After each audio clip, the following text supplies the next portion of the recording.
Ok, sekarang sudah lock, unlock. Ok, sudah ok dah. So dia tak buat kacau dah, sebab dia punya alarm punya isu. Kadang-kadang kita lock kereta kan, sekejap je lock, dia pula alarm dia goes off, dia akan bising pula. So nanti kena pasang balik semua ni, tak siap dah. So alarm punya modul isu, dia punya unit sudah ada masalah, kena beli baru ataupun cari aftermarket punya alarm. Itu je. Dia punya Mitsubishi dia dapat dengan dia punya etacs, etacs controller dekat belakang ni. Okay. So dekat belakang ni warna biru dia box. Etacs tu masih ok lagi, tak ada kacau. First ingat etacs tu sudah isu, tapi bukan.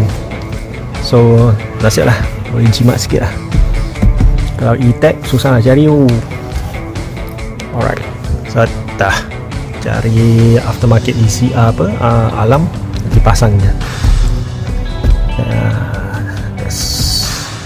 That's all.